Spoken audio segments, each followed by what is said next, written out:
Pero pang isang nangyari, sa Cebu naman ho, patay yung isang binata matapos magbigti sa loob ng kanilang pamamahay sa barangay Kilasangan, Pardo, Cebu.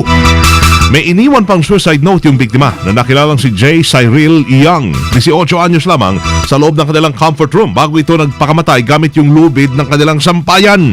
Nakasulat sa suicide note nito na nag-aaway sila ng kanyang girlfriend na si Charis Wagas dahil inagaw ito ng kanyang best friend.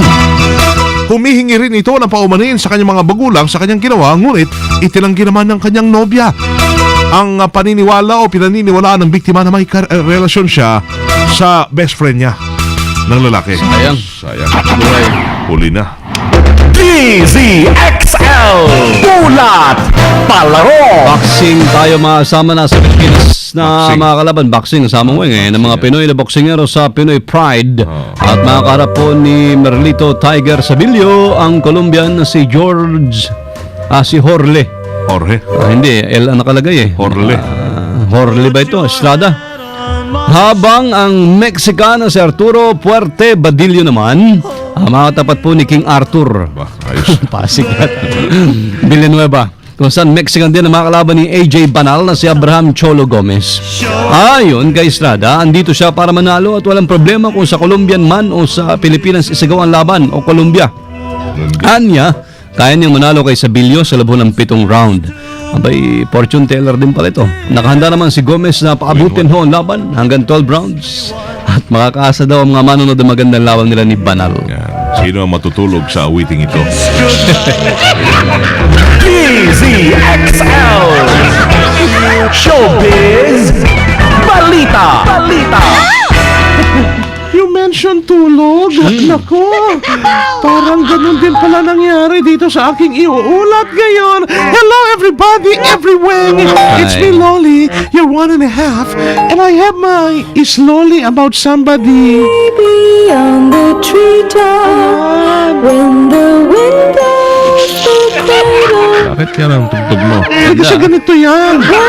Ganito kasi yan. will fall. May kwento ako dyan, nawawala lang. Ay, ito! Ang sabi ni Joseph Bitangcol, ito yung boyfriend dati ni Sandara Park. Sila ba yun, di ba? Oo. Yung natagpuan siya kamakailan, walang malay, sa tabi ng highway, sa loob ng kanyang sasakyan, doon sa paborito ni Rambong Marcos Highway. Naglabasan kasi yung mga issue na sobrang kalasingan daw at sobrang paggamit ng drugs. Ang dahilan kung bakit siya natulog doon sa tabi ng highway.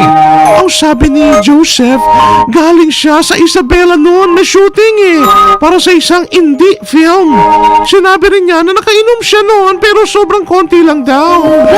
Ang ginawa niya, kasi syempre nakainom ka, medyo nahihilo ka lang sa daan, nagpark na lamang siya sa gilid ng Marcos Highway para maiwasan yung aksidente na pwedeng mangyari sa kanya. Dahil sobrang pagod at antok na siya habang nagmamaneho at bumabiyahe. Natakot na rin siya, diba't nung 2011 yata, habang siya ay nagmamaneho, may trauma na aksidente na yan, di ba? Nagtamo siya ng maraming galos sa katawan sa aksidente dun sa doon din malapit-lapit dyan sa Sumulong Highway, malapit sa Marcos Highway. Ay, hindi siya na-high, baka na-high nga talaga. So, tumabi na lang. Iwas, be safe than sorry, di ba? So, yan ang depensa ni Joseph. It's me, Lolly. Lolly.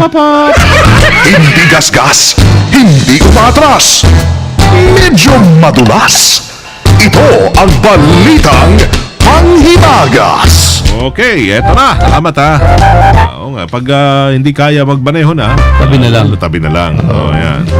Siguro doon yung lasing kayo. Hindi kayo tinamaan ng bato. Ha? Eto na si Rated R. Good morning! Pero ang sinasabi kasi dyan, maraming nagtatanong bakit daw walang suot na pants nung makita si Joseph. Hindi wala na siya. i-include. Oo, kaya pinaghihinalaan tuloy siya na nakadrugs. Pero hindi natin nga alam kung Baka ano. naka-shorts lang. Wala daw talaga. May wala. suot na pants pero nakahubad daw. So, magulo yung sinabi ko. May kasama ba siya? Wala, mag-isa lang siya at wala ngang malay. Yun nga yung tanong ng mga tao kung bakit ganun. Pero eto na nga tayo sa ating balitang panghimagas. May bagong kinawiwilihan ng mga tao sa Europe. Matapos kasing maipalabas ang bagong version ng football na tinatawag na bubble football sa isang Norwegian show noong 2011, ay naging talamak na ang mga tao naglalaro at gustong maglaro nito sa Europe ng mga sumunod na taon. May nakaalala sa'yo. Oo, may sumasabit pa. Ito yung dalang video presentation. Oo nga, no? Ah, Bubble. Ayun, kumbaga para ma-imagine natin mga listeners, meron silang parang malaking bubbles na nasa, nasa katawan nila. Zorb Oh, ball. yun, Ano? tama. Zorbing balls, Yeah. tama. Yung nagba-bounce-bounce yan, tas yan, magkakabanggaan sila niyan, in short. Kakaibang football na ito dahil ang mga manlalaro ay nakasuot ng clear plastic zorbing balls. Ay, wala Clear bang naman, dyan? so May magkakakitaan protection naman. talaga. Oo, tama. Nagiging dahilan para mag-bounce ang mga manlalaro sa isa't isa at ikatumba nila ito. O, so di yun, ba naman? props na lang yung talagang actual na bola. Yes, oo. Bali, yun. Ang attraction Sila yung dito, bola. sila mismo. Yes, oo. Saka, inimento nga ito Social ng na dalawang Norwegian na sina Henrik Elvestad at Johan Golden na gustong maging mas entertaining ang larong football. Ganda. Siguro na bore sila kasi nga naman masyadong seryoso. Eh di gawin natin katatawanan. Pero nakakatawa naman. Basta hindi nagkakasakitan kasi malambot naman yung zorbing balls na yan. Pagbagsak mo, hindi ka na makabangon. Oo, mahirap yan kasi may bilog sa taas mo. Oo, di ba? Medyo mahirap yan. Yan ang ating balitang panghimagas kasama sa DZXL News Center, rated R, tatak RMN. Yun. Sensya na doon sa mga hindi naka-imagine kung ano yung tsura nun, ano? Sana yung mga medyo may edad-edad na. Ay, may moto ka ba? Wala ka bang moto in Wala life? raw moto eh. Wala hindi ba? talaga? M-O-T-T-O, wala. Di ba pwedeng love is sweeter the second time around? Hindi pwedeng ganon. Sakto, ano? Oo nga, ayaw niya eh. Kayo na lang. Di ba? Love is sweeter pag naka-Robaso kayo. Supplement for men. Yan mga mister ha. Nagtataglayan ng natural ng sangkap mula ho sa lahamang tulad ng L-Arginine at Horny Goat Weed. Ang Robas ay mabibili ho sa Mercury Drugstore, Watson's, Generics Pharmacy, Generica, SM at Rustans. At pwede kayong mag-text sa 0909-333-3333. 8:30 mamayang gabi, Lunas Kalusugan. At kada Sabado may free check-up at therapy at may malaking diskwento sa mga gamot. 8 ng umaga hanggang 1 ng hapon yan tuwing Sabado. Tumawag sa 514-4597. Will I be pretty? Wala si Rambo eh. Oo. Ano naman nangyari dito? kay Rambo? Leave me alone? Leave me alone. Leave me alone siya. Oo. Sige lang. Ingat ka dyan ha. Rambo the boy. Yes. Namimiss ka. Oo. So hanggang if you happen to see a silver metal colored pen, hindi pala to para Ano ba yan? public service. Internal ba? Wala. Internal memo? Internal, memo pala to. Wala kasi ballpen daw ni Terry G. Nag-iwan ng love note dito. Midnight Whisper, ha? Oo, kala ko public service. Pag nakalaki dito kasi public service eh, di ba? Pala, nawawala yung ballpen niya. Dire-diretso mga naglalagab-labo ng mga balitang Tatak RMN ang inyong napakinggan ngayong umaga. Oo nga. Dito sa DCXL 558. Umaga na po mga kasama ng Miyerkules ay July 10, 2013. Mga humihigop-higop po ng masarap na James 5-in-1 coffee. Yan, salamat. Kasama nyo sa serbisyo publiko from the city of Zambo, Eluceres Primo Hermano, Weng de la Peña. From the province of Occidental Mindoro, mabuhay ako si Buddy Oberas.